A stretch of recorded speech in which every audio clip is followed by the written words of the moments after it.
morning, everyone, and welcome to another Sunday Wrap Show with the usual suspects, Nikki and Macca. How you going, guys? Yeah, good, thanks. Very well. That's good, and another big round of footy culminating with the game just finished a minute ago with a pretty bad scoreline. Yeah, never mind. But a good win by the Crows anyway, and the results see us at the top of the ladder, but we'll go through that in a second. Let's run quickly through the weekend's results and then we'll get into it. And hopefully, Macca, I do it in the order that's most appropriate for you, and I won't put you offside. He's old. He can only have it in it's got to be in the same order as what he watched it. Don't want to confuse the poor old fella. That's because you can't follow the running sheet. What running sheet? We have one? Where the hell is that? You know who told us about that? It's imaginary. Anyway, speaking of running sheets, Hawthorn couldn't follow theirs and they ended up drawing with the Giants on Saturday, 14-13-97 to the Giants 15-7-97. Hawks helps up for most us of the out, day. though. Yeah, it does help us out, but a loss to the Giants would have helped us out more. Yeah, true. Yeah, never mind. It was a very good game to watch, that one. Yeah, well, the Hawks were up for most of it, and then the Giants got in front and you thought that was the end of it, and then the Hawks just snuck back at the end there. Never mind. We had the Bombers running over the top of a pretty disappointing Collingwood. That's it for Collingwood and probably Nathan Buckley. The Bombers 18-9-117 to the Pies 12-8-80, a margin there of 37 points. Yeah, got to say, I'm very, very happy I didn't see that one. Oh, yeah. Bombers, I was going to say, I kept seeing the scores come up in the corner, and whether I wanted to switch over is like, nah. The Bombers are, they're sneaky for the 8, I reckon. Anyway, I think they are too. Swans toweling up the Suns, 17-16, 118 to the Suns, 7 goals, 9-51, a margin there of 67 points, and probably the form team in the comp, you'd say, at the moment. Sydney? Could not argue with that at all. In fact, I think if they get into the 8, they're probably the premiership favourite. Well, except for the first quarter, though. Yeah, they didn't start well, but no. Look, Macca, I'm not quite as bullish as you are on the Swans because they're coming from a fair way back and maintaining that form for such a large part of the season and then coming into finals, I reckon they might run out of steam. Well, that will be the acid test, of course, because it's hard to maintain top form for a long, long time. And to do what I said, they would have to do that. But if they were to maintain their top form, like the form they're playing now, gee, they'd be hard to beat. Oh, yeah, definitely. We had the Cats accounting for the Lions pretty comfortably, 25-13, 163 to Brisbane, 11-12, 78. So Cats up by 85 points there. No real surprises. Well, Brisbane gave them a bit of a run early on. Yeah, they never really looked with it, and Hipwood had a quiet game, which didn't help Lions either.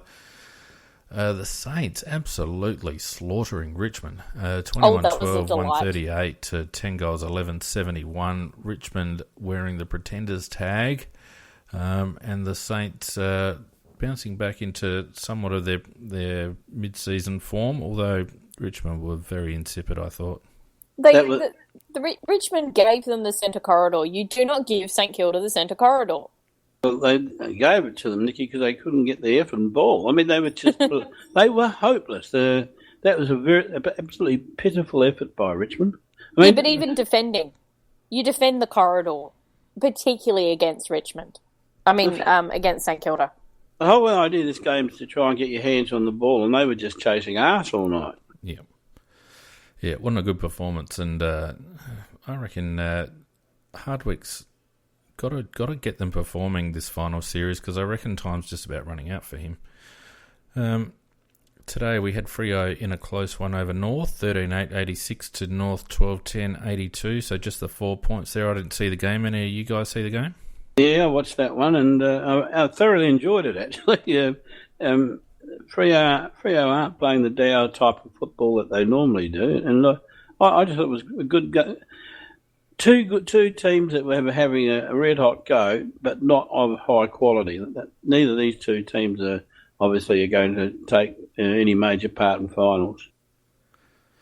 Yeah. No, I didn't see it. There was another game that I was involved in. Yeah, it wasn't high on my viewing agenda today. The D's just sneaking in against Carlton. Carlton playing some good footy at the moment. Melbourne 14-6-90 to Carlton 12 goals 10-82, a margin of 8 points. Further solidifying Melbourne's spot in the 8. Yeah, the interesting thing is watching it was if Carlton hadn't got those 2 injuries, I think they would have won.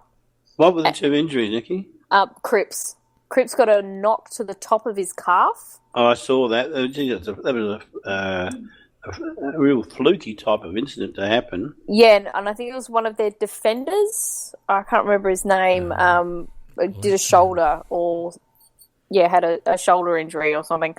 But it was really interesting watching that, knowing how much Carlton switched the game against us into keep possession, whereas they backed themselves in to beat Melbourne.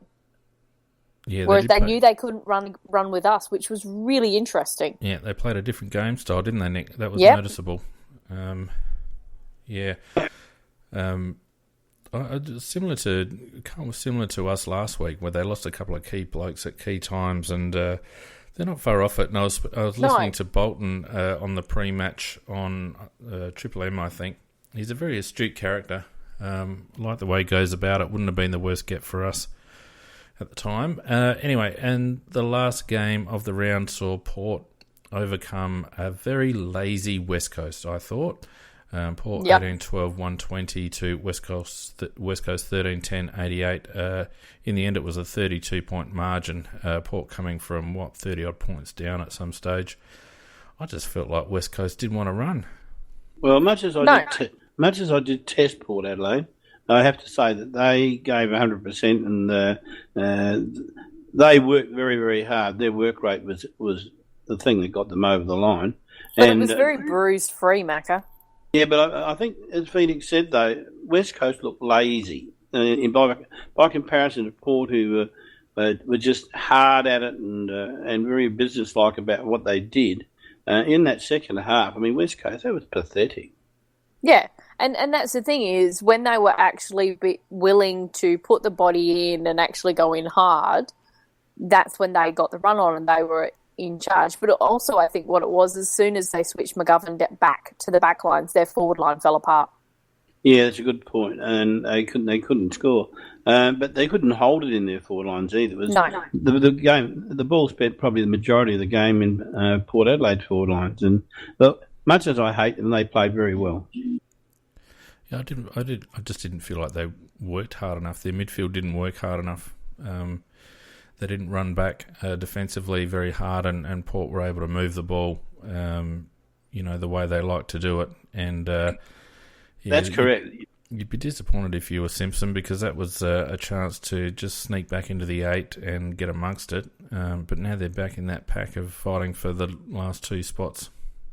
Yeah, because you're absolutely right about the laziness of their midfield. Their midfield didn't work 2 ways; it only worked one way, and then when they lost possession of the ball, they didn't go back the other way. Mm. Yep.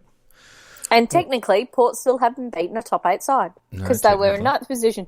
That's right. Anyway, on to the game that we're all interested in, and it was Adelaide on Friday night. 16 goals, 8-104, running over Western Bulldogs. 5 goals, 15-45. Margin of 59 points after being relatively tight at half-time. What were you guys' overall thoughts initially? Sitting there in the first quarter, at the end of the first quarter, I was just like, we're going to win this. I just felt that there was no nerves. It was just the way we were playing, and that most of the Bulldogs' goals were either should have been just before they kicked it, a free kick to us, or it was just like a hat kick, like that happened. That's what they had to rely on in order to score. Whereas if at the ground, I just felt so confident early on that we just needed to click a little bit better, and the floodgates were going to open. Yeah, I reckon you probably got it right, Nicky. Even though we weren't in a dramatic position at half time, I never really thought we were going to lose the game to them because, as you said, I thought they got some real tinny sort of goals, and as you say, we free kicks that were missed out to us, etc. And I didn't think we got a very good go for them. So I don't know what the frees were, but I thought we ended in front, but we should have been in front by more. But Nicky, holding the ball, the non-holding the balls who play. I mean, you just tackle them and they just drop the ball, and they just go play on. That's holding the ball. I'm just curious to be an whether annoyance for me. Yeah, I'm just curious as to whether Bontempelli has ever received a handball in his life that wasn't a throw. Because pretty much every single receive that he gets, it was a two-handed flick pass. Well, I wouldn't say it's just him. I reckon the Bulldogs are very good at throwing the ball. Oh, God, were they whinging. Anyhow, I think the good part of the game is how we got our act together in the second half, and in particular, the two big boys up in the forward lines, and your man Phoenix Jenkins. I thought he's finally done what you wanted him to do. Yep. And that shows some physicality. And if he could do that every week, I think you'd become a fan and not an enemy. But it's probably the first time he's really put in as much physicality as that. It's 3 weeks in a row, Macca, that he's presented like that. Two. No, against Hawthorn, he was quite good against Hawthorn as well in terms of that defensive pressure and the physicality. It's just our entries into our forward line were ridiculously bad. But I just thought that it was really noticeable last week, but very noticeable this week, the physicality that he put in. He's got a massive frame, and if he uses it as he did last week, he can be a very... last Friday, he can be a very, very dangerous footballer. And I thought he was worth goals to us. And Tex Walker, I thought Tex played a much better game. He concentrated more on being... Well, he was really sort of playing Lynch's role to some degree. And he was doing a lot of the leading up, and he was getting in front to get the ball rather than relying on it going over the top at the back. So overall, I just thought it was very good. And Riley Knight's job in the forward pocket, I thought he did a great job there too. So I was very pleased with the team overall in the second half. Well, before we delve too deeply into individuals, let's go through some of the head-to-head stats and disposals. We ended up 30 up, 396 to 366. Very kick-orientated, 248 to 148 kicks to handballs.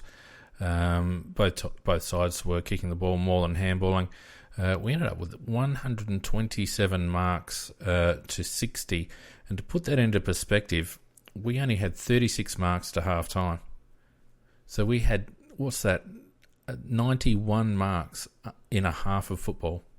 That reflected our usage of the ball, Felix, didn't it? Yep.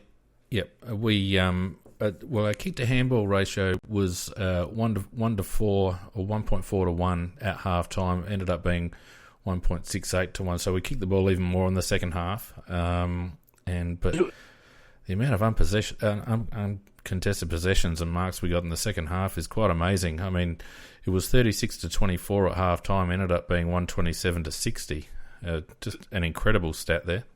If you have a look at our major disposal getters, their efficiency rating was pretty high, and that was reflected in the quality of the passing of the ball.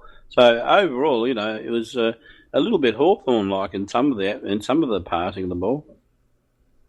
And I think towards the end, they just became witches' hats. So it was like, let's practice this. Yeah. It was after that third quarter burst, it was pretty much game over. We had 84 to 75 tackles, which I thought was really good considering how much ball we actually had. Yeah. At half-time, we were on track for 100 tackles. So considering our dominance in the second half, that's a pretty pleasing number. Source did pretty well in the hit-outs, 41 to 23. The frees were even, although umpires were average, I thought, both ways. Lots of things missed. Again, we were quite efficient in terms of our scoring. Our disposals per scoring shot was 16.5. We had 54 inside 50s to 57. So they did out inside 50 us, and they were up at half time as well in terms of inside 50s. But they just weren't converting. Their forward setup was horrendous. They really only had two two options down there in Redpath and Stringer, and Redpath was getting most of his ball fairly high up the ground, and Stringer just didn't seem to be able to convert, apart from it was looking a little bit dangerous in the second quarter, but fell away. Jake Kelly Well, for his game. for Redpath, basically, as soon as you touched him, he just dropped the ball. So that's a bit useless. Yeah. No, I think the one stat that we didn't do that well in was the clearances. Getting to that, Macca. Just I'm hold sorry. your fire. You know how it works on Sunday nights. I know. Come on, Macca mate. always goes early. Yeah. Nicky. What? Talk to Mrs. Macca about that. Contested possessions 151 to 157, so just slightly down. Uncontested possessions 256 to 203. Effective disposals, we went at 76%, which is just a massive, massive achievement, considering not only were we using the ball by foot, but the weather was horrendous. So our skills were probably the best I've seen under the circumstances for quite some time. They were about 60-something, 63 or something? 65 they went in the end. 65? Yeah. But I We just really found it like ball wet weather. useless. Yeah, well, similar statistics to the Freo game. Yeah, it was interesting that after the match with Sloaney's interview, and he said, yeah, there's a whole lot of us that actually grow up playing in this kind of weather and we like it. Yeah, well, So I the think Crouch boys be used to that sort of stuff. Yeah. Now, I think there was a little bit of an article about that in the Sunday Mail today, and I think it made very good sense that when it's wet, you go back to the basics and you just try and do the basics correctly rather than play fancy football. And it's obviously we do that pretty well. It also goes back to your training and your drilling, and you have to go here, etc., in terms of the game plan. And we are so very well drilled. And this was the point I was getting at on Tuesday night, Phoenix, about why I thought we were going to win this game is because of how schizophrenic the Dogs have been all year. Yeah, I must admit, I didn't account for how terrible they were. Yeah, the players have been in and out. Beveridge can't get them all working cohesively as a unit, and they haven't worked cohesively as a unit for long periods of time, even within games. So that's why I didn't think this was so much of a danger game like others did. So that's what you owe me an apology for. Thank you. Oh, if that's all it is. Well, I mean, I must admit, my fears in relation to Tomo were certainly vindicated, but I just didn't think that the Dogs wouldn't give a yelp after half time, to be honest. I hadn't noticed that. Phoenix, I thought you were Big G for his inclusion. When did you get that idea? Mac is being a meanie. I'm just stirring you. Anyway. You did carry on about it a bit. Well, and justifiably so. Anyway, we'll get to that. Contested marks 20-4. So again, in wet weather to that was amazing. Completely blitz them in contested marks. I mean, they went in pretty short anyway, the Bulldogs, but we had, as you say, JJ and Tex and a few others working really well above their heads. Now, the interesting stat, Macca, clearances 42-21. Yeah, very disappointing. That was the one thing that I didn't like was the fact that, and and I must admit that's probably one of their strengths, the Bulldogs. But having said that, for a complete performance, I would have liked to have at least broken even, if not won that stat. But what was the turnovers? Because do those how are they actually judging those clearances? Because I wonder whether a whole lot of Sloan's clearances out that went straight to Bulldogs players were then counted in the Bulldogs' favour. Well, let's drill a little bit closer. They got the ball.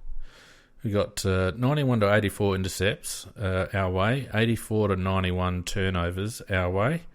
Centre clearances were 9-12 their way. Stoppage clearances were 12-30 their way. Now, I've got a theory about this, and I actually watched the game again, and it might just be rose-coloured glasses from my perspective, but I actually felt like we made a conscious effort not to commit too many to the ball, because those clearance numbers, generally speaking, we often got the second or third possession out of that clearance, and it felt to me like we were very much circling the contest rather than getting sucked in, which is not bad tactics in wet weather because, quite often the disposals aren't clean coming out of congestion, and I just felt like we were staying back a little bit, which is unusual for us. Yeah, we get away with it against a team like them, but I'd like to be always winning the clearances so that when you play the top sides, you don't give them that advantage because. But you are right. The conditions probably made it not as crucial as normal. Well, I think it was actually a tactic, but that's where we've Macca. been killed, Macca. Yeah, I thought it was a tactic, and I actually think it's a good tactic against teams that we know are better at clearances than us, that have the bigger bodies and have the more experience. It was like, okay, we'll give you the clearance, but we're getting it once you clear it. I've recorded it, so I'll have another look at that because I hadn't looked at it at that particular point of view. As I said, it might have been me just trying to polishing a turd, but it does bear out in some other statistics that we'll get to, the individual stats. The rest of the head-to-heads, 47 to 33 rebound 50s, we absolutely dominated across halfback. 69 to 49 1%, reflects Western Bulldogs' lack of appetite for the contest, particularly after halftime. And 12 goal assists to 3 just reflects our forward line cohesion. Right, let's get into some individuals. And I just, as an aside, if you have a look at our contested possession winners, usually we'll find Matt and Brad Crouch in amongst it inside. And obviously we had Tomo in there this week. But the interesting thing about Matt and Brad's numbers is, whilst they still got... Matt got 12 contested posies and Brad got 9. But Matt had 22 on the outside and Brad had 15 on the outside. And to me, it just highlights or further illustrates what I was getting at earlier, that I reckon they were actually setting up a little bit off the contest, or at least not going into the contest. Well, they certainly... Yep, and that's why, even though I didn't like Tomo coming in, I thought that this was a game, because of the weather and the conditions, that he wouldn't be too much of a liability. And I think that was their thinking. You gave us the opportunity to rest Greenwood, and we have. And we then saw during the game about how outside both Matt and Brad were. And because you had Tomo playing that inside role, they didn't have to do as much, so they could do the outside work. But obviously we wanted them to practice. I reckon there's a bit of truth in what you're saying there, Nikki, because as Phoenix pointed out, both Matt and Brad got a lot of possessions on the outside, and Matt in particular is getting a lovely blend into his game now of inside and outside, and he's getting around the ground quite well, and he's being of great assistance to other players in trouble a lot of times by being that loose man there ready to take the ball. And Brad, if you drew a graph of Brad's momentum in his game, it's definitely on the up, and I thought he played a pretty good game. So I think you're probably right, Nicky, that Tomo was brought in there to be the bullock, and these boys were meant to more to get the benefit of it. It didn't quite work. I was going to say, in I think terms it might of be the output we got from Tomo. Might be being a little bit optimistic there. No, I think that's probably what the thinking was. Quite possibly. Yeah. There had to be some didn't- thinking. Yeah, it didn't quite work out because Tomo really, as we've thought, and from me watching him in the SNFL and the past couple of weeks, he has been good in the SNFL, but it just shows you what a step up that is. Yeah, look, he wasn't good, and I know why Phoenix would be a bit sceptical about it, because of the fact that he didn't do very much at all. But the fact was that I think it's good that we've rested Greenwood for a game, and that and they didn't play him in the SAFL either, so that he's totally refreshed. He'll be bruise free and etc. for next week, and it's still quite a few games to go to the finals, and you got finals on top of that. And being his first year at this level, I think it's worked out well. Did Tomo pay dividends? No, he didn't. Did we expect him to? No, we didn't. Well, the coaches did. Otherwise, they wouldn't have picked him, Macca. And I'll go you one further and almost bet you that he won't be omitted this week. Well, I reckon he will. I think he totally will. I'd be very disappointed if he wasn't. No. Because if you listen to what Pike said in the presser, it was a very politic way of saying we're going to drop him. But he basically he did actually say that, yes, Hugh was rested. He's not playing tomorrow, and he will be back in next week because he'll be available. And then they asked him about Tomo. Yeah, his comment was, I haven't seen the tape yet. Yep. So that's a very non-committal answer to basically say, yes, some people might think that it's one way that they will keep him in. I think that was Pike's way of not saying that performance was not acceptable and he's out. I actually took it as a bit of a protection against Tomo, to be honest with you. I think he knew that he had a bad game, but he wasn't willing to come out and say he had a bad game, and so basically deferred it. I don't think I can't see the point in them bringing Scott Thompson in for one game, and I reckon he's been slated for the next 3. And I think Greenwood will obviously come back in, but I don't think it'll be for Tomo. Well, so who goes out? Tomo is the one that goes out against Melbourne up in Darwin. Hell yes, Tomo goes out. Hey, I agree with you. I'm just saying I don't reckon he'll come out.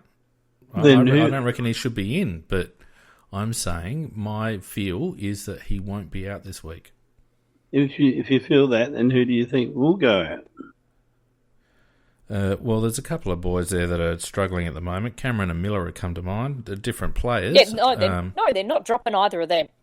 Well, they've proved they're not dropping either of them. Well, same. You could make the same argument about Greenwood. Wouldn't be dropping him on form, but Miller and Cameron's output has been quite low, and I'm telling you right now, we're playing 2 solid midfields, and this is because I've been trying to think of why they would bring in Thompson, and I think you're right. I think the weather played a part, but I think what they wanted from Thompson was the next couple of games we got are against very strong midfields. You got Melbourne next week, and you've got Geelong the week after. But Melbourne have got how many losses out of that midfield, and you saw what Carlton did to them today. Yeah, they don't have the midfield that they used to have, because as soon as you lose, they've lost Viney and they've lost. They've still have Jones out. Those are their 2 big bullockers. Who, if Tomo was to play against either of those guys, they don't have him. We don't need him. We've got Greenwood. I'm not disagreeing with any of that, Nick. I'm just saying I'm trying to put myself in the selectors' shoes and try to get their thoughts. It wouldn't surprise me in the slightest if Tomo's in for the next couple. But why do you think that? Why do you think that they would play him for that? Because I don't see any point in playing him for one game, Macca. Why would you select him for Greenwood. one game? Greenwood. Because purely and simply for Greenwood. No. There were other options, and against the Western Bulldogs, there were other options. What other options were there in the SANFL? Well, Gallucci could have played. No, he doesn't play that role. No, I agree with Nicky. Menzel could have played. Paholke could have played. He's not big enough. Menzel, we do not play in the midfield in the AFL. Yeah, I agree. We do it in the SANFL. We do not do it in the Paholke, no. I'm with Nicky. He's also too young. We wanted a bigger body. Paholke and Gallucci are not tall. I'm not that much shorter than them. I'm sorry. I've stood next to those 2 boys, and their heights are a lie. They're a lot shorter than what people think. Tomo is taller than them, and Greenwood is a shitload taller than them. It doesn't matter about the height, Nicky. It's more about the fact of the way they play, and that they definitely aren't. They definitely weren't the type to replace Greenwood. Tomo, in theory, is like for like, but if he could do what he used to do, but he can't. No, unfortunately, it was a bit sad. Watching him. Time will tell. Let's look at some individual stats. And again, Rory Laird toweling up across halfback with 32 touches, 12 marks, 3 tackles, 3 inside 50s, 8 contested posies, went at 87.5%, rebound 50s, 5. Lairdy always gets the stats, but I did feel it was quite a solid game from him across halfback. Played a good game, but he got some easy ones at the end, didn't he, to knock those stats up a bit? Yeah. Yeah, I didn't think it was best most on of our ground. players did. Yeah. Matty Crouch, 32, 16 and 16, 5 marks, kicked a goal, couple of tackles, 3 inside 50s, 12 contested posies, went at 81.2%, which is good, 3 clearances. Loved his game, yeah. Lovely balanced game for a midfielder, I thought. Yeah, he's just taken that such a step this year that whatever it was at the start of the year that clicked for him, and we're seeing the results of it. And every game he just kind of keeps going up a level just a little bit. He keeps improving, which is what you want to see. Yeah, really cementing himself as the backbone of our midfield, Matt. Over the last month or so, he's continuing to produce. Sloaney, 24 touches, 12 and 12, 4 marks, 8 tackles, 8 inside 50s, 10 contested possessions, but only went at 54 and a bit percent, 7 clangers, 5 clearances. Because he kept punching it out of packs straight to Bulldogs players. So how do we see his game overall? Yeah, I think it was a useful game, but not a great game, not the level of which Sloane's capable of playing. Far from that, because he didn't really get any dedicated attention like he has been getting. But he didn't use the ball as well as he should have, and he probably, in my opinion, didn't even get as many possessions as I thought he should have. I think he was just rusty because he wasn't used to it. What I liked about Sloaney was the fact that we saw him in spots on the ground that we haven't seen him in for a while. One of his first possessions for the game was taking a mark from an outlet kick from our defensive 50, and we haven't seen that since the first month, where he was providing a lot of link-up. We saw him deep in defence, we saw him deep in attack, and I just felt like he was getting back to his running best, and that's when Rory plays his best footy, and hopefully, once he does get scragged hard again, that he does continue to realise that his engine's better than most, because when he does get on his bike, that's where he's at his most dangerous, in my opinion. Yeah, I think you're 100% right about that. I don't think he has. I think to some degree he's sort of just succumbed to the tag without giving the struggle that he's capable of doing. And if he does get the hard tag again, and he will, I'd just like to see him work a little bit more through it than he has been doing. Yeah, time will tell, but it was the only thing that I'd say to Rory is, for God's sakes, don't, in your post-match bloody interviews, don't say how nice it was not to be tagged. Bloody that was stupid. That's Sloaney. He's just a nice guy. Yeah, he is, but Phoenix is right. He shouldn't have said that. He might as well have said, I hate being tagged. I think he was just really pleased not being scratched to high heaven all week or for 2 hours. Bradley Crouch, 24 touches, 15 and 9, which is a good ratio from Brad. 4 marks, 7 tackles, 4 inside 50s. Some good tackles. 9 contested possessions, 80% disposal efficiency, 3 clearances, 3 rebound 50s. Probably the hardest I've seen Brad work, actually, both inside and outside the contest. No argument whatsoever. I agree.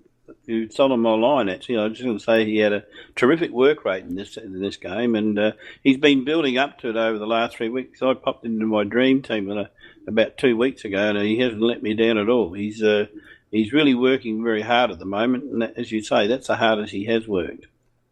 Yep. And part of those rebound 50s was something, because I'd like to give Smith and probably actually Podsiadly some kudos. The fact that we had a number of different ways of coming out of defence after a kick-out.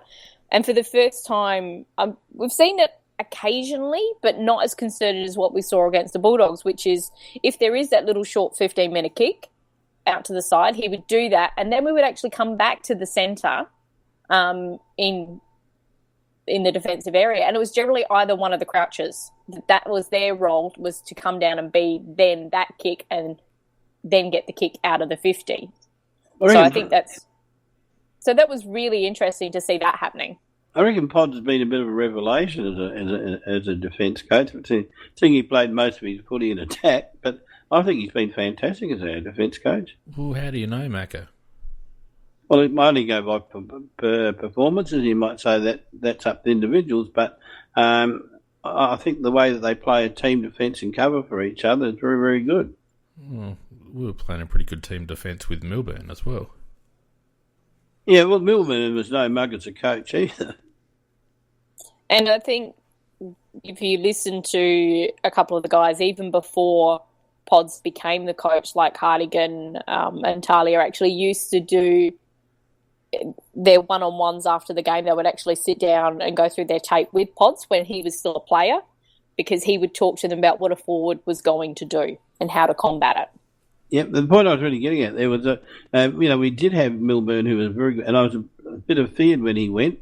But I think Pods has just carried on as if, the standard's still been just as high. Yeah. And that is a really young defensive team. Yeah, I mean, I find it difficult to judge how Podsy Adley is going. I'm sure he's good, but I'm just saying that it's a bit hard to make a call, I would have thought. Anyway, Rory Atkins, 15 and 8 for 23 touches, 7 marks, kicked a goal, 3 tackles, 2 in the first 5 minutes, I reckon. 11 contested possessions, went at 87% disposal efficiency after that first turnover. 3 clearances, 6 rebound 50s. Nice to see Rory back in a little bit of form and playing with a little bit more intensity. Yeah, the word is he got spoken to about his lack of intensity. I think he did a complete U-turn on his miserable game that he played last week. I thought he played a terrific game this week. I thought it's the hardest I've seen him go in for the ball, and his usage of the ball was delightful. And then he started off with that shocking kick, which he put right on their player's chest, and I thought, here we go again. But no, after that, he was excellent. Actually, I really did like his game. Yeah, it makes a hell of a difference when he's playing well. Yeah, it does. The one thing I really liked, and we talked about it, I think on Tuesday night, or was it on Sunday, where we haven't seen our wingers, particularly Atkins, being that last man in defence, that pushing back like they used to do. That stayed a bit out. They hadn't been getting all the way back in. And they were back being that last player in defence where possible. And it was both Atkins, but at one stage you actually had Millerer competed against Stringer and punched the ball away from him. So there was obviously a bit of it seemed like the coaching staff listened to our podcast and all the changes happened. I'm actually sure that they listen to our podcast.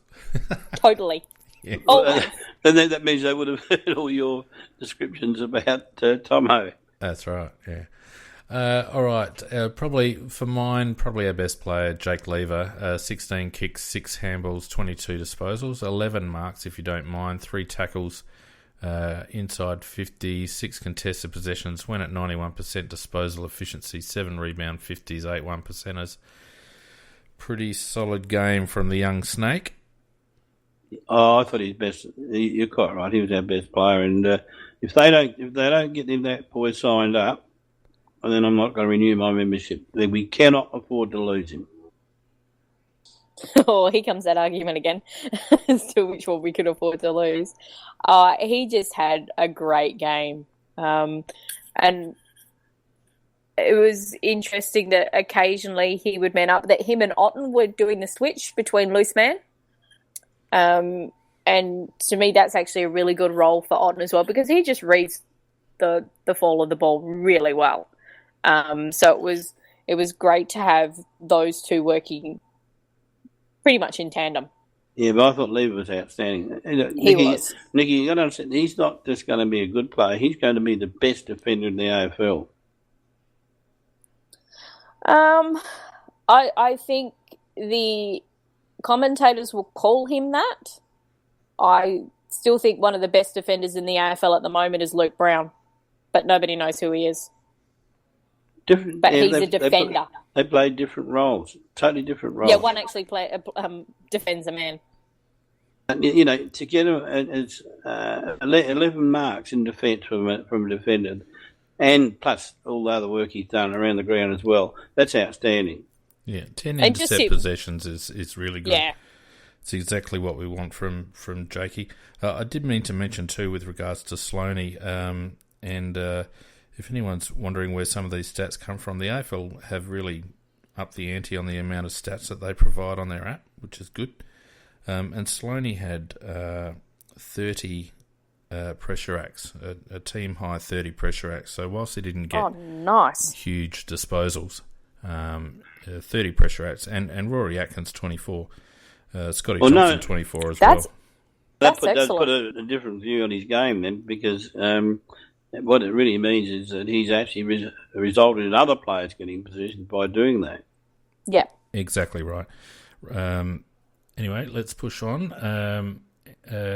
Andy Otten was a contentious selection. Ended up having 21 touches, 12 and 9, took 10 marks, 1 tackle, 3 inside 50s as well from Andy, only the 4 contested possessions, but went at 95% disposal efficiency with 7 1%ers. I thought he did really well and was quite relieved that he did, because I thought he could be exposed. Yeah, not in a wet weather game, he's not. No, I think that's the whole key there, Nicky. Because I think it was last time he played in the wet, he played up forward, so I don't think that was a fair basis of forming that opinion. It was quite a chance with their small forward line, if that actually worked hard, that he would have been exposed in the wet on the ground on the deck. Yeah, but it slows players up. I think Nicky's point is that there was more chance of that happening if it was the dry game, if the ball was totally dry. But having said that, you just can't fault what he did. I thought he played an excellent game. He's just such a clever footballer. Yeah, great football brain. You can see it. Yeah. His positioning. And it was just so fabulous to see. He just had ultimate confidence that even if they were heading towards their forward line, it's like, well, who's going to stop this? Whether it was Lever or Otten, it was going to be one of the two. Yep.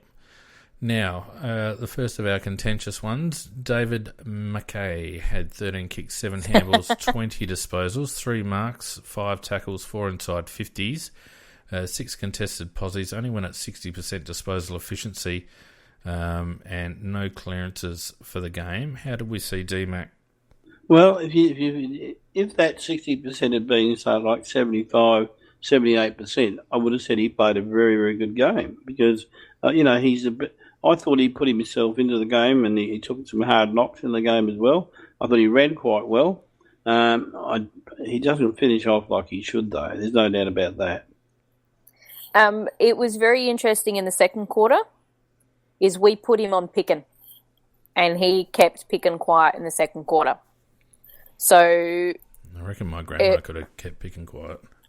No, Picken, in that first quarter, because we sat on Johannesson, we put Nye on him, and then they had to move him on to Betts to actually make him become a defender, to try and free him up if possible. But putting him on Betts is just ridiculous. Picken was the one who, when they were getting that real free flowing, he was that link in that first quarter, from off the wing, and so in the second quarter he shadowed Picken. You're right, Nicky. Picken had a good first quarter, and he was causing us a bit of bother. And you're quite right about that. Now, look, I think. What did you think, Phoenix? I thought McKay got a pass this week. He would have got a good pass if his efficiency had been higher. But kick that goal. Yeah, but for God's sake, turn him around 15 degrees and aim at the goal. It's as simple as that. Your words running through my head every time he lines up for a set shot. Straighten up, you idiot. His teammates would just grab him and turn him around. No, we're not allowed they're not allowed to get that close. The umpires will make them go away. Yeah, look, my take on David, and I'm not a huge McKay fan, but I tell you what, his third quarter, if he'd actually disposed of the ball properly, he would have been seen as most influential, because he got on. He was rebounding off half-back quite well, and his disposal just let him down, unfortunately. It was a real pity. because he was doing exactly what he needed to be doing, and that was providing link up off half back, and it was a bit of an almost game from David, I thought. Yep, and he certainly can't be criticised for piking it at all either. He's going in very hard for the ball as well. But as you said, and I've said, we both agree he just had to use the ball a bit better. And he finally got to pick on someone his own size, and he beat him in Caleb Daniels. Well, when that happened, I had a nice little giggle. No, but that's the size that many commentators on the forum kind of think he's at. So I thought it was amusing when it did happen. Yeah. McKay only had 7 possessions to half-time, which may well reflect what you were saying, Nick. So to end up with 20 was a good second half. And I felt like, as I said, I'll repeat myself, if it had just used the ball better and got that disposal efficiency up around the 70, 75, then it would have been a very good game. But certainly not our worst. Wasn't it good to see Tex back? 11 kicks, 7 handballs for 18, 7 marks, 3 goals, 1, 4 tackles, 5 inside 50s. He also had 13 contested possessions, went at 78% disposal efficiency, 3 contested grabs, 3 marks inside 50. And for all of that, the thing that I enjoyed the most was just his bloody intent for a change. Yeah. He likes it when the ground is soft. So he knows he can jump and land fine, and it doesn't hurt his knee, I reckon. At that point, you've made a few times Phoenix. Yeah. And an undersized defence that he can just bully. And he did. No, I thought Tech played a terrific game, and it's. But I thought he did. Well, a couple of times he came from the back and he jumped over the top, but most of the time he was in front. Yep, he did. He led up to the ball really well, I thought. Presented with 2 hands, like you said, Nick. But just his intent and his willingness to get amongst it, and some of his field work. That handball to Douglas early on, which Dougie made look a little bit better because he took it one grab at his shoelaces. But just the awareness to be able to give that handball over his head like that, it was completely intended. I think it was intended for Knight, but Dougie it just went that little bit too far, and Dougie, but he kind of saw it was happening, and so he was being that second one in case there was a spillage. Yeah. But it just hit him beautifully.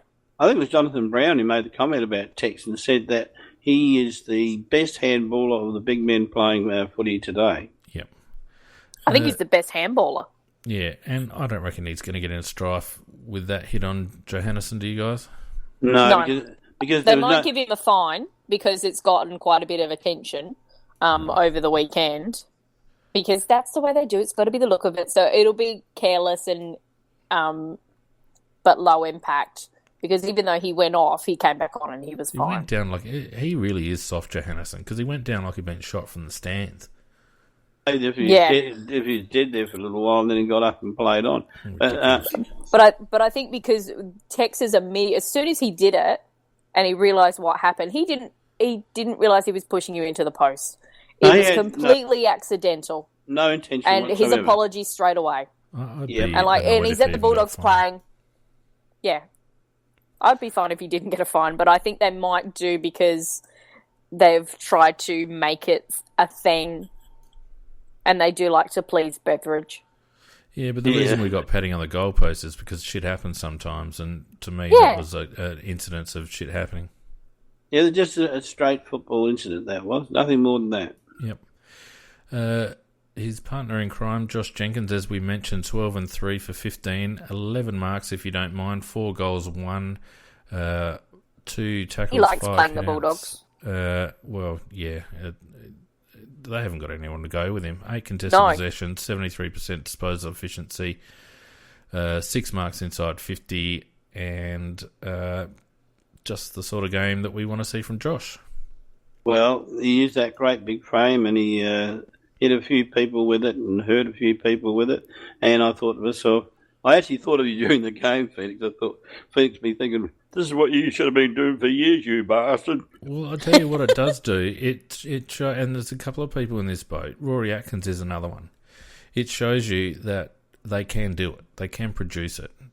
What they need to be able to do is produce it when it's a 50-50 contest rather than when the odds are in their favour.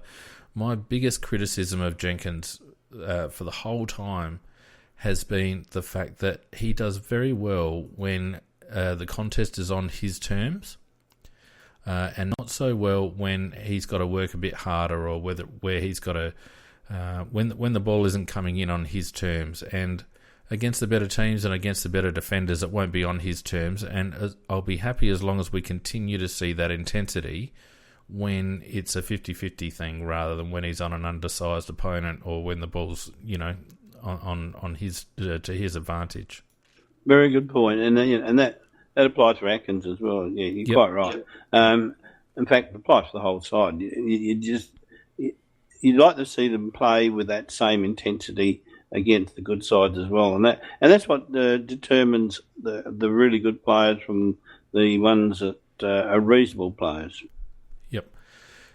My favourite player now, Riley Knight, only had the 15 touches, 7 marks. Love him. 6 tackles, 8 contested possessions, went at 93% disposal efficiency, just the 1 clearance. But again, what he brings is intensity, and a lot of his stuff is the gut running, the chasing, the harassing. And Riley Knight seems to be the sort of bloke who is in the right place at the right time or does the right thing when it's required. And I reckon he's a little bit of a barometer for us, Riley Knight. He's a and tough little nut. The coaches have wanted him in the team for quite a while because of all those things. And somebody in the review of the game on the forum actually said that if you were at the game, watch his running and how he draws the opponents all out wide so he clears that space for Tex and McGovern to lead into.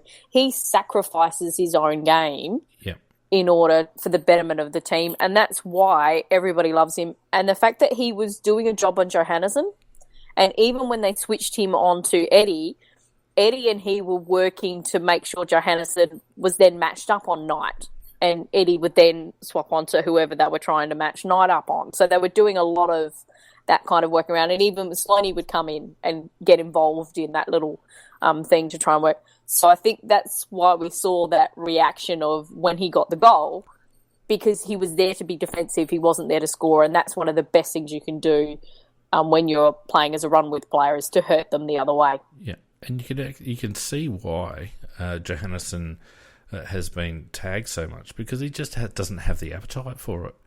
Johannesson only had the 10 kicks for the night, 3 inside 50s and a couple of rebound 50s, 4 rebound 50s, I think. Only the 6 contested posies, and was largely ineffectual.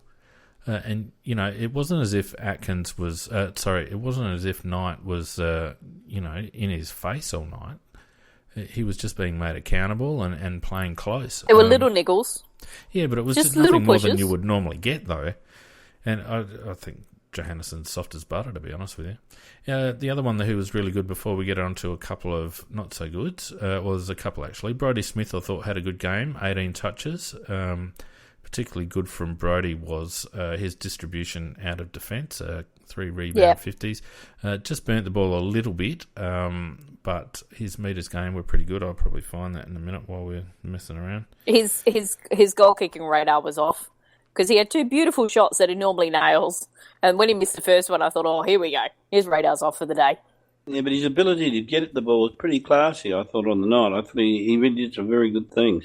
Yeah, and somebody pointed out that Beveridge couldn't sit a player on him because then that would be tagging, that happens with Johannesson. Like he's been complaining about all bloody week. Yeah, but hilariously, they then did it to Charlie.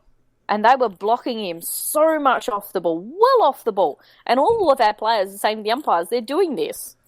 Why aren't you doing anything about it? Oh, we'll do something next time. Yeah. No, you can see it happening. Pay it.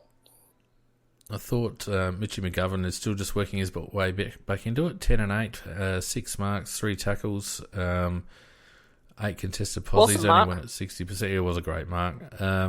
Just working his way back into it nicely, Mitch, and certainly our forward line looks completely different with Knight and McGovern in instead of Beach and Charlie up forward, in my opinion. I agree, 100%. The first one into Johannesson, by the way, was McGovern. Yeah. And we saw that last week where he got the little fine for the jumper punch. He has no problems pushing back. And, yep, that's very interesting that those two just put a little bit more mongrel in our forward line. Yeah, well, McGovern, though, he's got that X factor. I mean, you don't know what he's going to do next and what he's capable of the whole package. You know, whether it be the screamer or the ball on the ground, kicking with the left foot, with the right foot. You know, he does it all. Now, Richard Douglas, how do we see his game? Very good game at kicking the ball, I thought, and his disposal was horrible. Yeah. Pretty much. It was a very good game at all. Well, he did manage to get to the right positions, but God, he burnt it. He's a senior player. He shouldn't be burning it like that. 13 kicks, 1 handball for 14 touches, 3 marks, 3 tackles, 6 contested possessions, went at 50% disposal efficiency, 4 rebound 50s. Might be marking him a bit hard, but by God, he's had a bit of a golden ticket, I reckon, Dougie. And he's certainly one that Tomo might stay in for with Greenwood coming in. I like Dougie's work rate, though. But Dougie can run. Tomo can't. Yeah, but McKay can run too, and we've been bagging the shit out of him all year. I mean, the simple fact is that we're not getting enough out of Richard Douglas as a senior midfielder. Well, he hasn't been consistent this year. He hasn't been consistent for 2 years. I know. For a bloke that's won the yellow jacket, he should be playing a bit better than he is. And certainly, most weeks he's not too bad at getting the ball, but it is his disposal that's letting him down very badly. Yep. Dougie hasn't had a Brownlow vote since 2013. No, he hasn't, but... So? Come on. No, come on, Nikki. Come on. Has Talia had one? He's not Tali's a bloody defender, for God's sakes. Come on, you got to do better than that. Yeah, but who else has he actually had in the midfield that's actually gotten votes ahead of him? And generally, also, we don't get votes. Even if we win, they still manage to try and... you go back and you have a look. They still manage to give it to the opposition. Oh, Nikki. So I think Brownlow votes, come on. Brownlow votes is an air. That's not a thing. Don't use that in your argument. What a crock of shit. He's in the midfield. Brownlow votes is useless. He's been in the midfield with some bloody good players like Dangerfield, Thompson in his prime, Rory Sloane. Yeah, they get the votes, not him. But, he could get 1 vote in 3 years. What do you reckon? 1 vote in 3 years playing around the contest? I reckon he could. Not 1 vote since 2013, and I reckon that it's about time that we actually started marking Richard Douglas a bit harder. Yeah, but I think that with Richard Douglas, he's safe this year, but next year he won't be because you'll have Gallucci wanting his place and probably getting it, and of course Hampton coming back as well. So Dougie's safe at the moment, but he probably won't be next year, no. Yeah, okay. Tully didn't have a lot to do. He kept Redpath relatively quiet, 10 and 4, 7 marks, which was pretty good in the wet. 3 tackles, 7 contested posies, and 13 1%ers. Just another solid game from Daniel. He was excellent. He doesn't get beaten too often one-on-one, does he? No, and he did a bit more leading up the ground as well. He got a bit more involved as well, which he's done that for the past couple of weeks, which has been nice to see. Well, at times, Redpath did play very high. They were trying to make it Stringer's paddock. And so you saw Redpath up the ground a fair bit, and that didn't seem to bother Daniel at all. I thought it was a really solid game from him. Of the rest, I thought Lukey Brown did what he had to do. Eddie had a bit of an almost game, 11 and 2, but it was good to see Eddie around the packs a bit. Sauce I did said all right. I said that on the night during the game. Actually, it's an almost game for him. Yeah, it was just good to see him around the ground, and it was also good to see him playing the percentages a little bit more. There were a couple of times when I thought he was going to go for the hang, and whether it's because we got Mitchy McGovern back in now that Eddie doesn't feel so inclined, or whether someone's just had a quiet word, but I just felt like even though his output wasn't huge and a couple of goals is good from a small forward, but I just felt like it was a more disciplined game from Eddie. Sauce, sorry, go on. I was going to say, in the good players, you didn't mention Kelly. Yeah, I've been waiting for him. We'll wait a little bit longer because I haven't got there yet. Well, there you are. But you were saying in the guys who were like also. Yeah, I know. Also rans, I kind actually of. did forget him. So let me finish the also rans, then we'll spend a moment on Jake Kelly. Sauce did it right. I thought Luke Brown did it enough as well. Jake Kelly, though, at halftime in my halftime break, I actually didn't think he was going that well. He'd been sorted out a little bit by Jake Stringer at times, and only twice. Well, he didn't have a kick to halftime, Nikki. He doesn't have to have a kick. He was there to stop Stringer. 6 handballs to halftime. He did have the 6 tackles, but he was a little bit short on where I felt he needed to be. Only the 2 contested possessions and no rebound 50s or anything like that. But after halftime, he really picked up his game. He got 9 kicks and 8 handballs for the game, so 9 and 2 or 9 and 3 after halftime, 9 and 2. 8 marks though, which was excellent because what did he have up to halftime, Jake Kelly, in terms of marks? He had 0 marks up until halftime, so he took 8 second half marks, which was excellent. 9 tackles. I just felt like the turnaround in his game after halftime ended up going at 88% disposal efficiency and had 9 1%ers. It was an excellent second half from Jake. Yeah, you've been criticising him for a couple of things. One is his disposal. The other one is that you reckon that he hasn't run. I'm not the only one on this bloody show, Macca, and I'm not the only one who's been calling Jake Kelly into question on certain things. So don't point it all at me. Well, don't go to a frothy fit. I haven't finished yet. Keep going there. Take some responsibility. He's been attacked by me, so he's taken it out on you instead, Macca. I'm sorry. Yeah, but Jake Kelly. The 2 points you were, and I'm not saying you were wrong. But you were critical of the fact that his disposal, and also the fact that he wasn't providing enough run from defence. And particularly in that second half, I thought he would have done exactly what you wanted him to do. And I thought that at times I was mistaking him for Lever until he kicked with his left foot, because he took marks a la Lever style and then ran off as Lever would. Yep. The only thing that I will say is that I felt like the Bulldogs as a team completely dropped off a cliff after halftime, and particularly after about 5 minutes in the third quarter. And I would have liked to have seen Jake's output a little bit better than the first half, but he can only do what he can do, and I felt like it was a really good second half. So can't be critical of that.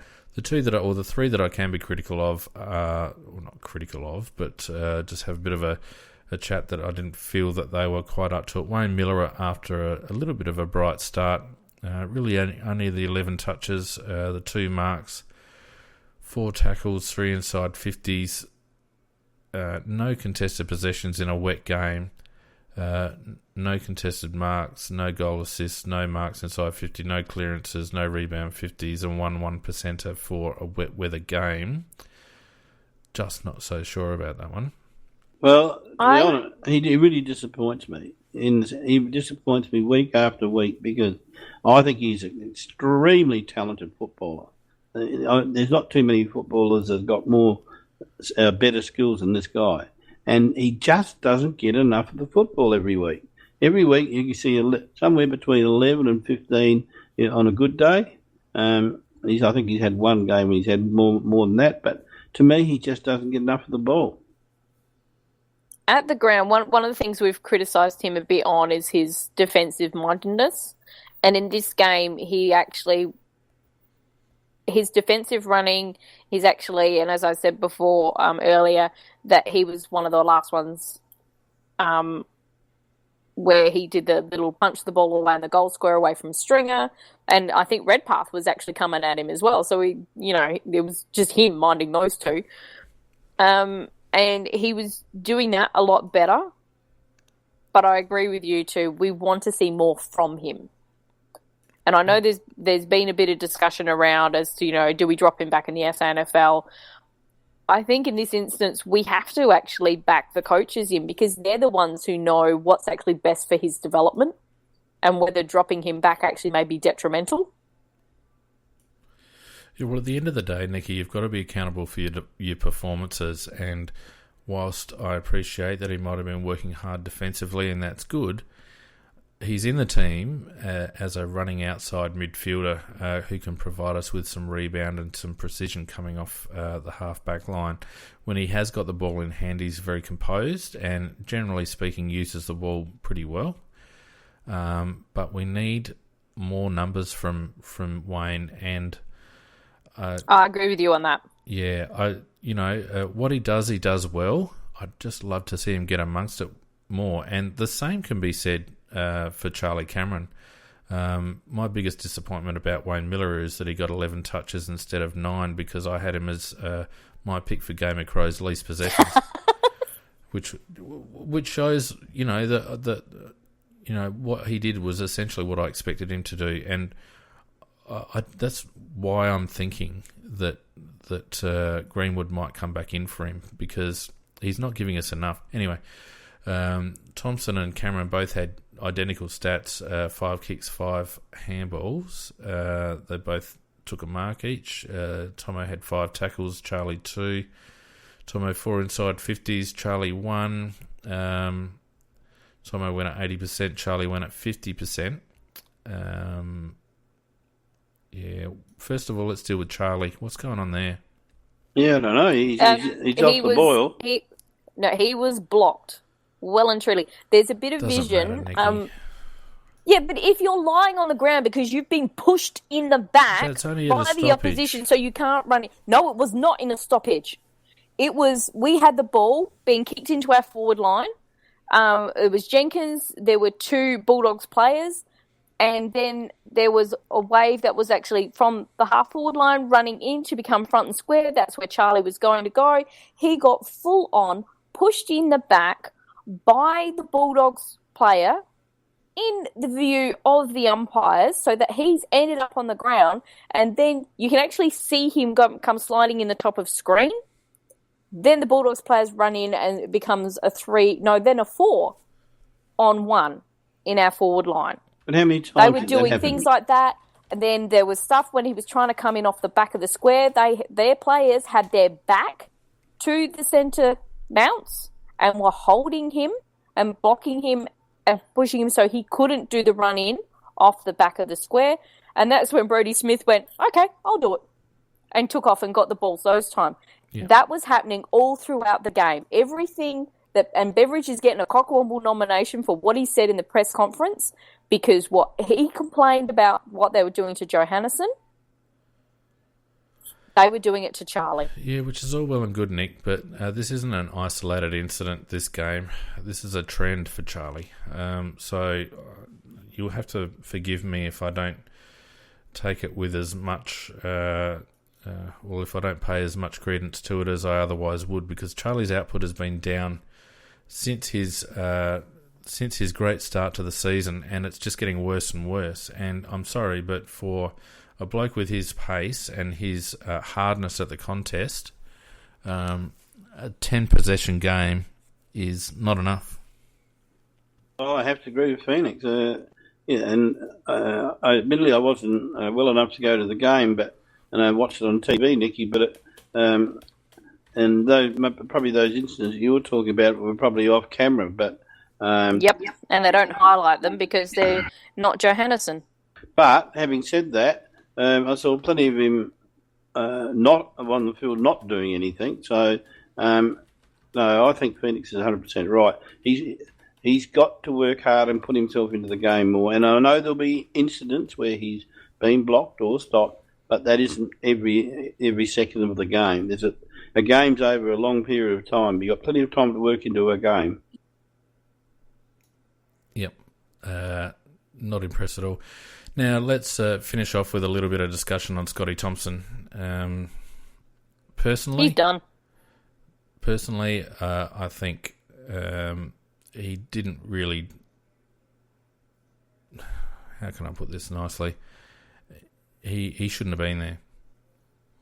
I thought it was a bit sad, really. I mean, not so much in the centre square, but once the ball was running around the ground, he's slower than everybody else, and his thinking is slower too. And well, he's 30. What is he? 34 years of 34. age. He's 34 years of age, and he's playing like every bit of it. He just doesn't have that physique. Some like the skinnier physiques, they keep on playing a bit longer. But Tomo's got a bulky physique, and he was never quick to begin with.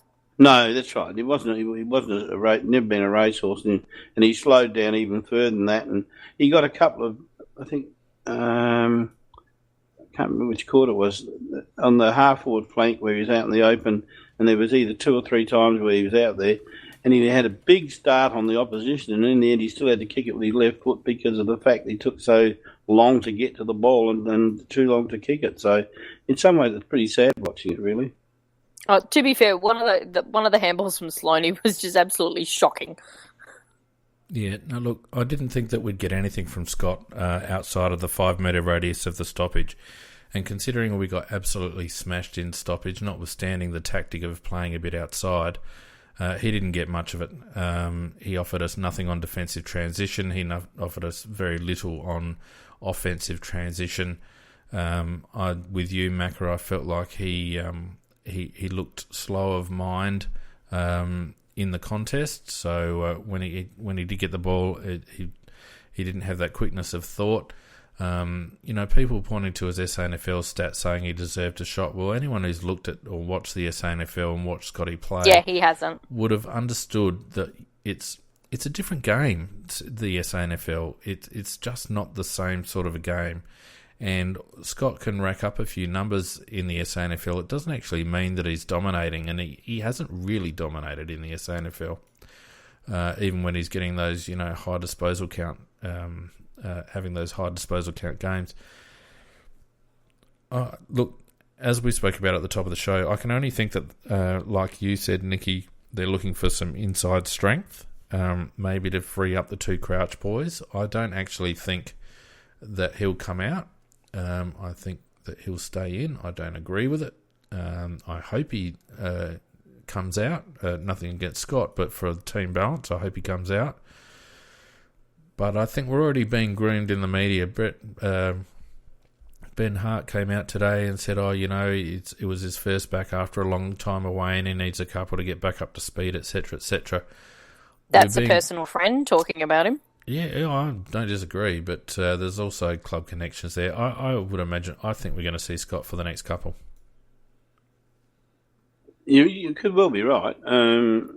And Miller, if he were to be dropped, you couldn't argue too much against him being dropped. It's more about whether Thompson's inclusion, the argument is. But you might well be right there, Phoenix. I don't know. So what would be worse? What would be better, do you reckon? Thompson stays in and Greenwood comes in for Douglas? Or a straight swap, Thompson for Greenwood? Thompson for Greenwood. I'd do Thompson for Greenwood, personally, yeah. I wouldn't keep Thompson in under any circumstances. But the only way that... the only other person that comes out... Because you guys are right, Miller and Cameron aren't like-for-like replacements. That's probably a Gallucci for either of those two. The only other person that comes out for Huey Greenwood is Richard Douglas, in my view. And I think we like the flexibility of Douglas, that we can put him down back. Or we can put him up forward. Even if we're not getting the quality output out from him that we want, he's got that flexibility in case we lose a player. I was going to make that point before, Nicky, and I did thank you for raising that, because that is one attribute that Dougie's got. He can play on a half-back flank or on a half-forward flank or in a pocket or on the ball. So you can use a variety of positions if need be. So that's probably one of the ball in any of them. No, that's not quite true. If you go back and have a look at his possessions in general aren't too bad. His disposal is the problem.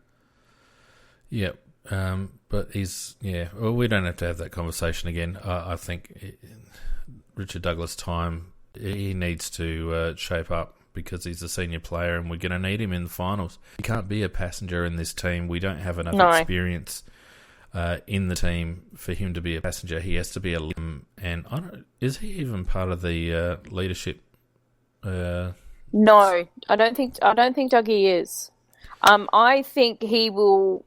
It's going to be interesting when it comes finals time because will Hampton be back? Yeah, I'd love him to be back, but I don't know whether he can come back with any sort of match fitness in time. Yeah, it's going to be very hard. We don't know. Anyway, final thoughts from me on the game. I am not yet convinced. I feel like the Western Bulldogs went home after half-time. I felt like they played with no heart and little system. Even Beveridge, my son texted me after the pre-match interviews and said, geez, Bevo sounds flat. And at the time I didn't really pick it up, but on reflection he did. He was very flat pre-game. They just didn't turn up, the Western Bulldogs. So I'm not convinced yet. I think we're one good win into a difficult three-game stretch. And the proof will be in how we sit after the game against Geelong, in my view. Yeah, I can't disagree with that. And your son was on the money. You mean after the game that he was flat? I saw him give his post-match conference, and gee, he really looked down in the chewy, something chronic. He looked like he was just about ready to give up. No, I was talking pre-match, Macca, not post-match. So I didn't see that part of it, and so your son reckons he was just about giving up then. He sounded flat. There wasn't any energy. He was evasive with Bruce, and I saw it. I didn't pick up on it, but my lad was right. On reflection, I went and had a look at it. Well, I watched it again when I watched the replay, and he was right. Beveridge was dead set flat. He was terrible after the game. He was even worse then, because I felt like he was a bloody drama queen in that post-match presser. Did you guys feel like the big? He's always a nomination. Oh, Jesus Christ. He's always a drama. And then, no. The best bit was at the very end where he goes over and has a nice little chat with Michelangelo. Yeah, just teeing up Tex's hearing. Correct. Yep. Yeah, absolutely dead right. I don't like the guy at all. I'm happy if he's unhappy. I don't think his team's playing for him at the moment. I don't think they're playing for each other. They haven't played for him. I reckon all there's year. a fair bit going on in that club this year.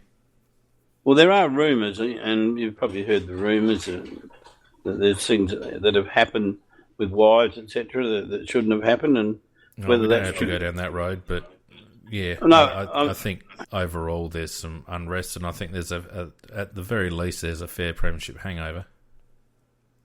To me, it's more than that. Yeah, I think there's a case of last year they were lauding about, how he skateboards and he's kind of cool, but he does yell at them sometimes. And I think because he's so up and down, that's what's showing with his team this year, and he doesn't know how to get them out of it. He's tried so many different ways and he just hasn't been able to. For me, overall, the game, that whilst others were scared of it, and I particularly wasn't because I've watched the Bulldogs and known that they've been that up and down, what I liked was, in combination with last week and now with this week, that we've started to trial a few different things. We got back into playing some of the way we liked, but we also did try some new things like those differences in the kick-outs, that Smith was sometimes long to the centre, sometimes it was short out to the side, sometimes it was our favourite kicking out to the right wing. And it just there's a slow step in the right direction for me. We're slowly building, which is what you need to be doing towards final. Yeah, I think the most pleasing part of our general play for mine was that we actually welcomed back the corridor. We haven't actually, I don't think anyone set foot in the corridor for about a month. And the fact that we were starting to use the corridor again and move the ball more aggressively, albeit against a team that certainly didn't do a heck of a lot to clog up that area.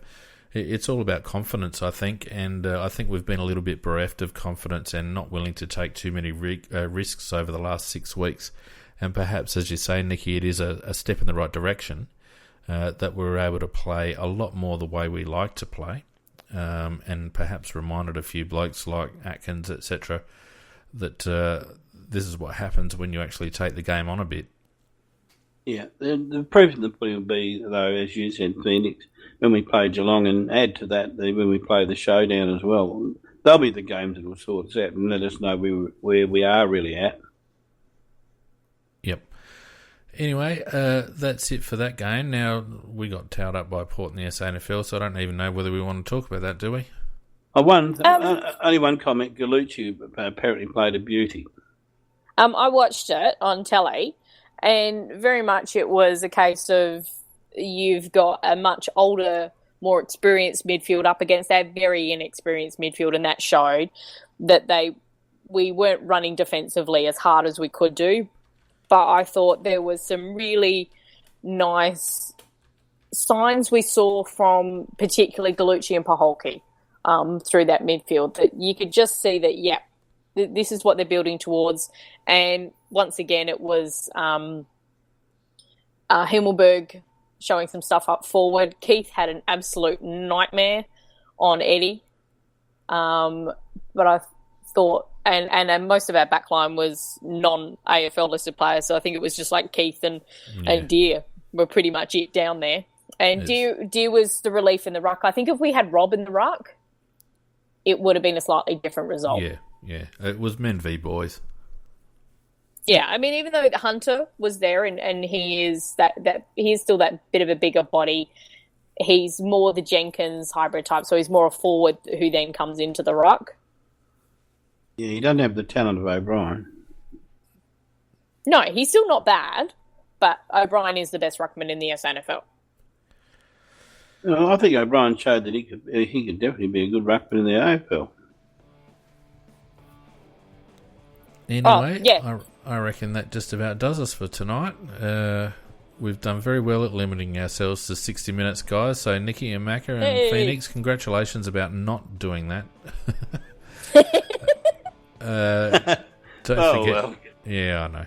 Don't forget, you can follow us on Twitter and Facebook at AFL Crowcast. If you're listening on iTunes, you can give us a a rating and a review. That'll be really nice. It helps us with our rankings. We'll be back on Tuesday night with Tuesday Night Live with Peter J.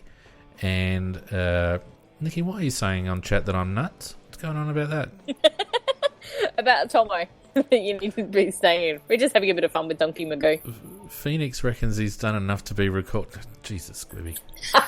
I'm going to ban you in a minute. Seriously. What, me? I didn't say that. Damn Squid did. Oh, no, sorry, I misread. Damn Squid's actually saying that I've done enough to be recalled next week. So I will be back next week for the Sunday wrap. Thanks, Squibby, for that vote of confidence. And we'll see you on Tuesday night for Tuesday Night Live. Thanks, guys. Okay, see ya. Night all.